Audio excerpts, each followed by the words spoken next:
الحمد لله رب العالمين والعاقبة للمتقين والصلاة والسلام على رسوله سيد المرسلين رحمة للعالمين شفيع المذنبين سيد الأولين والآخرين سيدنا ومولانا محمد رسول رب العالمين وعلى آله وصحبه أجمعين. أما بعد فأعوذ بالله من الشيطان الرجيم. بسم الله الرحمن الرحيم.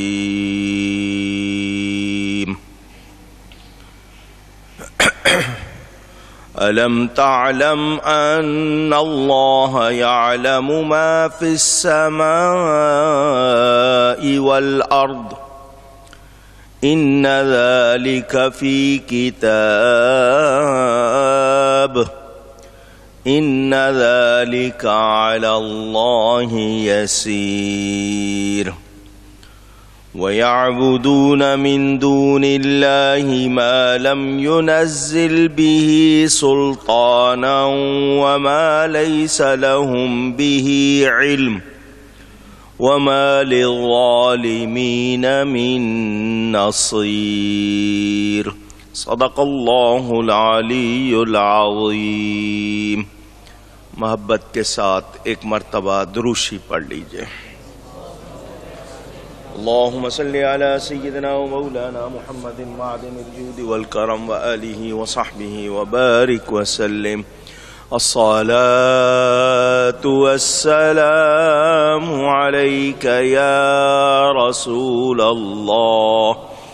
الصلاة والسلام عليك يا حبيب الله. الصلاة والسلام عليك يا رحمة للعالمين وعلى آلك وأصحابك يا شفيع المذنبين. حمد و صلاۃ کے بعد قرآن کریم کی سورۃ الحج کی تفسیر کا بیان آپ سن رہے ہیں. اس سے پہلے یہ بیان ہو چکا کہ وہ لوگ جو دین کے حوالے سے جھگڑتے ہیں، لڑتے ہیں، تو ان کو بتا دیا جائے کہ یہ قاعدے رب تعالی نے عطا کیے ہیں. قرآن کریم اللہ کا کلام ہے. اللہ فرماتا ہے اگر وہ تم سے جھگڑیں تو فرما دو کہ اللہ خوب جانتا ہے تمہارے کرتوت، اور اللہ تعالیٰ تم پر فیصلہ کر دے گا قیامت کے دن جس بات میں اختلاف کر رہے ہو. اس کی بہت زیادہ تفصیل جس قدر بھی مناسب تھی بیان کر چکا ہوں. اللہ فرماتا ہے کیا تو نے نہ جانا کہ اللہ جانتا ہے جو کچھ آسمانوں اور زمین میں ہے، بے شک یہ سب ایک کتاب میں ہے، بے شک یہ اللہ پر آسان ہے. لوح محفوظ کے حوالے سے بھی تقدیر کے حوالے سے بھی گفتگو کر چکا ہوں. وہ لوگ جو اپنے زعم میں اپنے آپ کو صحیح سمجھتے ہیں اور حق کو قبول نہیں کرتے، انہیں بتایا گیا کہ تم جو کچھ کر رہے ہو تمہارے پاس تو کچھ بنیاد نہیں. اہل ایمان تو اللہ اور اس کے رسول کا کہنا ماننے والے، ان پر اعتراض نہ کرو ورنہ قیامت کے دن فیصلہ ہو جائے گا۔ اور یہ جو سب کچھ آسمانوں زمینوں میں ہے یہ اللہ نے پہلے سے لکھ دیا ہے اپنے ذاتی علم سے، اس کو کسی کی ضرورت اور حاجت نہیں ہے۔ اور اللہ کے لیے یہ آسان ہے، کچھ مشکل نہیں۔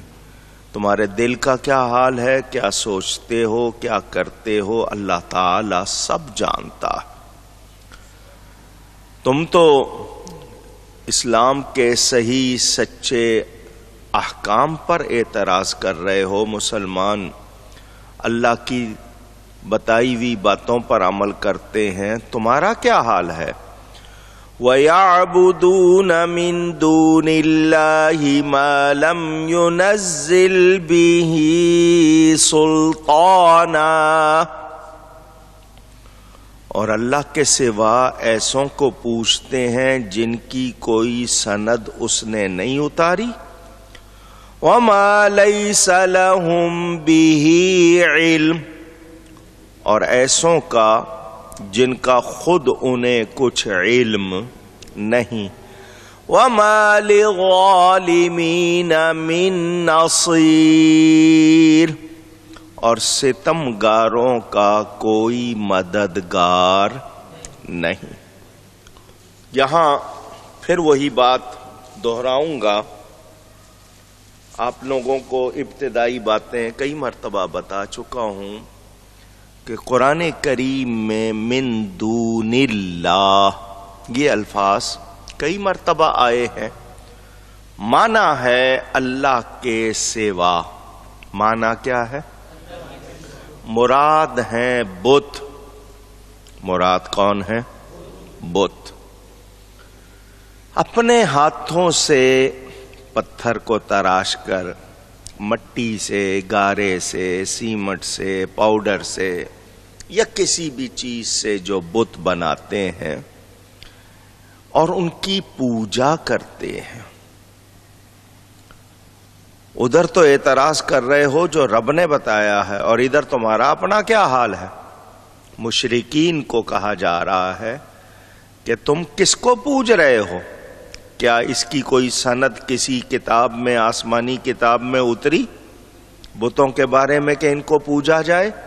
یہ بت عبادت کے لائق ہے، ایسا کوئی بیان اترا کسی کتاب میں؟ نہیں۔ اور ان بتوں کو خود بھی نہیں پتا، ان بتوں کو خود بھی کچھ پتا نہیں، اور جو تم پوج رہے ہو تمہیں بھی ان کے بارے میں یہ اچھی طرح معلوم ہے کہ یہ تمہارے ہاتھوں کے تراشے ہوئے ہیں، تمہارے پاس ان کے لیے کوئی سند نہیں۔ من دون اللہ سے مراد ہیں بت، اور بت ہرگز ہرگز کچھ جانتے نہیں۔ ایک بات۔ دوسری بات یہ کہ ایمان والا اللہ کے سوا کسی کی عبادت کرتا نہیں، نہ کسی بت کی، نہ کسی بندے کی، نہ کسی اور مظہر قدرت جیسے ہوا، آگ، پانی، سورج، چاند، تارے۔ جو ایمان والا ہے وہ اللہ کے سوا کسی کی عبادت، پوجا، پرستش نہیں کرتا۔ ان لوگوں کو اعتراض تو ان کا یہ تھا نا کہ جس کو خود کاٹتے ہو اس کو کھاتے ہو، جس کو اللہ مار دے وہ کیوں نہیں کھاتے؟ ادھر تو یہ اعتراض کر رہے تھے، یہاں کیا کر رہے ہو؟ بتوں کو پوج رہے ہو اپنے ہاتھوں سے تراش کر۔ نہ وہ دیکھتے ہیں، نہ وہ سنتے ہیں، نہ وہ بولتے ہیں، نہ وہ کچھ کر سکتے، پھر ان کی پوجا کر رہے ہو۔ اپنے حال کو دیکھو، یہ کوئی بات ہے؟ تم غور کیوں نہیں کرتے؟ تو اس پر ان کو بتا دیا گیا کہ ادھر تو حکم نازل ہوا ہے جو کچھ وہ کرتے ہیں، تمہارے پاس کیا سند ہے؟ تم جن کی پوجا کر رہے ہو اس کا کیا ثبوت ہے تمہارے پاس؟ تو ان کو پھر بتا دیا گیا کہ یاد رکھنا ان لوگوں کا دنیا و آخرت میں کوئی مددگار نہیں۔ وَإِذَا تُتْلَى عَلَيْهِمْ آيَاتُنَا بَيِّنَاتٍ تَعْرِفُ فِي وُجُوهِ الَّذِينَ كَفَرُوا الْمُنكَرَ، اور جب ان پر ہماری روشن آیتیں پڑھی جائیں تو تم ان کے چہروں پر بگڑنے کے آثار دیکھو گے جنہوں نے کفر کیا۔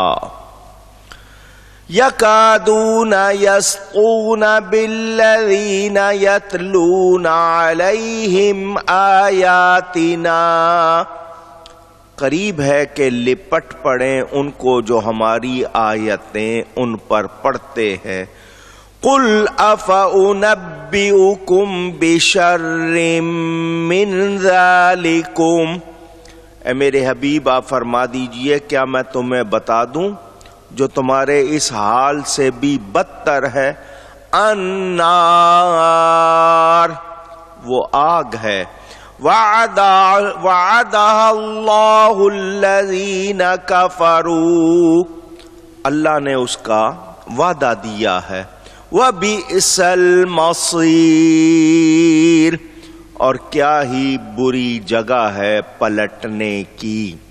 آئیے ان آیات کی تفسیر میں سب سے پہلی بات یہ کہ اللہ نے سب کچھ لکھ دیا، اللہ تعالی بھولتا نہیں ہے، کوئی خطرہ بھی نہیں، چوری ہو جانے کی بھی کوئی ایسی گنجائش نہیں۔ اللہ تعالی نے سب کچھ لکھ دیا، یہ لوگ کیا کرتے ہیں کیا کریں گے وہ اپنے ذاتی علم سے جانتا ہے، وہ لکھ دیتا ہے۔ پھر آپ کو مختصراً ایک دو جملے سنا دوں۔ کچھ لوگ کہتے ہیں جی ہماری قسمت میں یہی لکھا تھا، ہم کیا کرتے ہیں؟ جی قسمت میں ہی ایسا لکھا تھا، جی اللہ نے لکھ دیا تھا تو جی یہی ہونا تھا۔ سنو، تمہاری پکڑ ہوتی ہے تمہارے ارادے پر۔ تمہیں اللہ نے عقل بھی دی ہے، سمجھ بھی دی ہے، ہدایت بھی دی ہے، رہنمائی بھی دی ہے، سب کچھ بتا دیا، اختیار بھی دیا۔ اچھائی چنو یا برائی چنو یہ تمہارے اختیار میں ہے، تو تم جو کچھ کرتے ہو وہ تقدیر کا لکھا ہوا پڑھ کر نہیں کرتے ہو۔ ہم جو کچھ کرتے ہیں کیا تقدیر کا لکھا ہوا پڑھ کر کرتے ہیں؟ پوچھ رہا ہوں۔ ہم کرتے ہیں اپنے ارادے سے، جتنا ارادہ جتنا اختیار ہمیں ملا ہے ہم اس سے کرتے ہیں، تو ہمارا ارادہ اور اختیار جتنا ہے، جتنا بھی ہے، کم ہے زیادہ ہے، اس پر میں اس وقت بحث نہیں کر رہا، ہمارا جتنا ارادہ اور اختیار ہے ہم اس کو جو استعمال کرتے ہیں اسی پر جزا اور سزا ہے۔ اچھائی میں کریں جزا ملے گی، برائی میں کریں گے سزا ملے گی۔ تو انسان یہ نہ کہے کہ جی ایسا ہی لکھا ہوا تھا، تو نے کیا کیا، تیرا تو اپنا ارادہ تھا، تو نے تو اس کے لیے تیاری کی۔ مثلا ایک شخص برائی کرنا چاہتا ہے، اس کے لیے وہ اپنے ذہن میں پلاننگ کرتا ہے، منصوبہ بناتا ہے، خرچ کرتا ہے، اس کی طرف جاتا ہے، تو یہ سارا کچھ جو تو نے کیا اس کا ذمہ دار کون ہے؟ تو انسان جو کچھ کرتا ہے اپنے ارادہ و اختیار سے اسی پر پکڑ ہے، تو وہ تقدیر کا لکھا ہوا پڑھ کر نہیں کرتا، تو یہ کہو میری شامت اعمال، یہ میری شامت اعمال کہ میں نے ایسا کیا، تو اپنی شامت کا ذکر نہیں کرتے ہو، فوراً کہہ دیتے ہو لکھا ہی ایسا تھا۔ تو ایسا کہنے کا مطلب کیا ہوا؟ یاد رہے وہ لوگ جو اعتراض کرتے ہیں ان کی کوئی حقیقت نہیں۔ دوسری بات یہ کہ اللہ تعالی اپنے ذاتی علم سے جانتا ہے، کسی کے بتانے سے نہیں جانتا۔ وہ جو لوگ کچھ کہتے ہیں کہ جب بندے کر لیتے ہیں پھر اللہ کو پتا چلتا ہے، ایسی کوئی بات نہیں ہے، یہ ذہن میں رہے آپ کے۔ تو آپ نے اس کو سن لیا۔ یہ جو لوگ دعویٰ کرتے ہیں بتوں کی پوجا کرنے والے کہ ہمارے بت بڑی طاقت والے ہیں، یہ جو دعویٰ کرتے ہیں کہ ہمارے بتوں میں بہت دل کے آثار چہرے پر نمودار ہوتے ہیں، تو جس کا چہرہ اللہ یا اس کے رسول کی بات سے بگڑے، کیا مطلب اس کے دل میں اللہ اور اس کے رسول کی محبت نہیں، تعظیم نہیں، اور جو نعت شریف سن کر نبی کی بات سن کر خوش اٹھے، جس کا چہرہ کھل اٹھے، یہ ایمان کی نشانی ہے یا نہیں؟ اگر کافروں کو برا لگتا ہے تو وہ ان کے چہرے بگڑتے ہیں، وہ ان کے کفر کی نشانی، منافق کا ہے تو اس کے نفاق کی نشانی، ظالم کا ہے تو اس کے ظلم کی نشانی، برے کا ہے تو اس کی برائی کی نشانی، ایمان والے کا چہرہ کھلتا ہے تو یہ اس کے ایمان کی نشانی ہے۔ ہر ایک کا چہرہ نبی کے نام سے خوش ہوتا نہیں، رب کے ذکر سے خوش ہوتا نہیں، یہ ذہن میں آپ کے رہے۔ اللہ فرماتا ہے ان کے چہرے دیکھو، جنہوں نے کفر کیا ہے ان پر اللہ کی آیتیں پڑھی جائیں تو ان کے چہرے بگڑتے ہیں، ان کو خوشی ہوتی نہیں۔ تو اب ان کے لیے کیا قریب ہے کہ لپٹ پڑیں ان کو جو ہماری آیتیں ان پر پڑھتے ہیں۔ ابھی ان لوگوں کے سامنے دوزخ کا عذاب کا ذکر کیا جائے، جلتے ہیں، بھنتے ہیں، تو جب یہ دوزخ دیکھیں گے تو زیادہ جلیں گے، زیادہ بھنیں گے۔ جنتی کا حال اس کے برعکس، وہ ابھی جنت کی بات سے خوش ہوتا ہے تو جنت دیکھ کر زیادہ خوش ہوگا۔ تو یہاں پر اللہ تعالی نے بتا دیا کہ ان کا تو حال یہ کہ یہ تو جو سنا رہا ہے نا، اس دل چاہ رہا ہوگا ان کا کہ اس کو مار دیں، اس کو جلا دیں، یہ کیوں ہمارے سامنے ایسا کہہ رہا ہے؟ کیونکہ ان کو اچھا لگتا نہیں۔ اور جو مومن ہے اس کے سامنے کوئی اللہ اس کے نبی کی بات کرے، اس کا جی چاہتا ہے اس پہ اپنا دل وار دے، جان وار دے، اور ان کا دل چاہتا ہے اس کی جان نکال لیں۔ دونوں میں فرق سمجھ میں آ رہا ہے یا نہیں آ رہا؟ اونچی تو اس کے دیکھ کر اندازہ کر لیں کہ رب تعالی نے ہمیں واضح فرما دیا۔ اب یہاں سے کتنے مسئلے نکلتے ہیں اگر ان کی تفصیل میں جاؤں۔ پہلی بات، اللہ کی آیتیں۔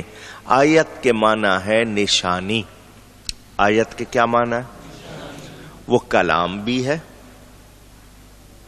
وہ اللہ کا کلام بھی ہے، اور اللہ کے وہ پیارے بھی ہیں جن کو اللہ نے ہمارے لیے اپنا،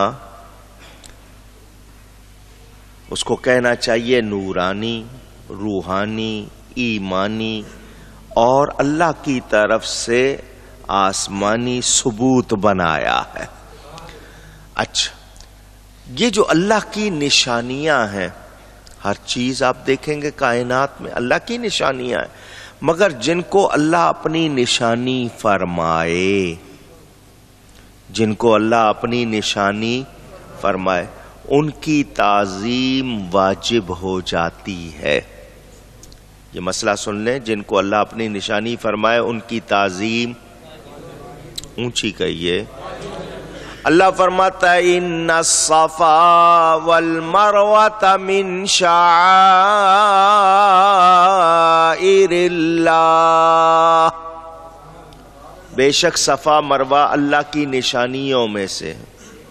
پہاڑیاں، اس زمانے میں پہاڑیاں تھیں، آج کل ان پہ ماربل لگ گیا ہے، بڑا خوبصورت عمارت بن گئی ہے، کور ہو گیا ہے، مگر وہ اللہ کی نشانیاں ہیں۔ بتائیے ان کی تعظیم واجب ہے یا نہیں؟ مجھے سب کی آواز چاہیے۔ یا اللہ، یہ پتھر، یہ تیری نشانی کیسے بن گئے؟ پتھر ہے، دنیا میں تو نے بہت سارے بنائے مگر ان کو خاص طور پر اپنی نشانی کیوں فرما دیا؟ دنیا میں سارے پہاڑ تیرے بنائے ہوئے، جو سبزے سے بھرے ہوئے وہ تیرے بنائے ہوئے، جو دنیا میں مشہور ہیں وہ تیرے بنائے ہوئے، مگر ان کو نشانی کیوں فرما دیا؟ تو جواب ملتا ہے کہ یہاں ہماری ایک بندی کے قدم آئے ہیں، ہماری ایک پیاری کے قدم آئے۔ تو اللہ والوں کے قدم لگ جائیں تو وہ جگہیں کیا بن جاتی ہیں؟ اللہ کی نشانیاں۔ تو حضرت ہاجرہ کے قدم آئے، اللہ کی نشانی بن گئے، جہاں میرے نبی کے قدم آئے وہ ریاض الجنہ، جنت کا باغ بن گیا۔ علامہ سمہودی لکھتے ہیں اپنی کتاب الوفا میں، وفاء الوفا، وہ کہتے ہیں اس کو ریاض الجنہ ہونے کی عزت کیوں ملی کہ یہاں بہت زیادہ مرتبہ قدم آئے ہیں نبی پاک صلی اللہ علیہ وسلم۔ تو ان کی تعظیم واجب ہوئی یا نہیں ہوئی؟ اونچی۔ تو جو اللہ کی تعظیم نہ کرے، اللہ کی نشانیوں کی تعظیم نہ کرے، بلکہ منہ بنائے، تو کیا مطلب اس کے پاس ایمان نہیں ہے؟ ایمان والا کبھی ایسی بات نہیں کرے گا جس سے توہین ہوتی ہو۔ ایمان والا تو ذکر سنے گا، خوش ہوگا، تڑپے گا کہ کسی طرح پہنچوں اور ان کی زیارت کر لوں۔ تو یہ ہمارے لیے بہت واضح بات ہو گئی کہ وہ لوگ جو درود و سلام سے، نعت شریف سے، ذکر مصطفیٰ سے جلتے ہیں، ابھی تو صرف جل رہے ہیں، کل اور جلیں گے۔ ایمان والے آج خوش ہو رہے ہیں، کل اور خوش ہوں گے۔ دونوں کا حال ایک جیسا نہیں۔ تو وہ لوگ جو ابھی جل رہے ہیں، فرمایا تمہیں بتا دوں جو تمہارے اس حال سے بھی بدتر، وہ کیا ہے؟ وہ آگ ہے، آگ۔ تمہارے اس چہرہ بگاڑنے کا اور ناخوش ہونے کا، حق کو قبول نہ کرنے کا نتیجہ آگ ہے۔ فرمایا وعدہ اللہ، یہاں وعدہ بمانے وعید ہے، یعنی رب تعالی نے واضح کر دیا جو کفر پر مرتے ہیں ان کے لیے دوزخ یقینی ہے۔ جنہوں نے توبہ نہیں کی ہے کفر سے، شرک سے، یا جو بھی ان کا ایسا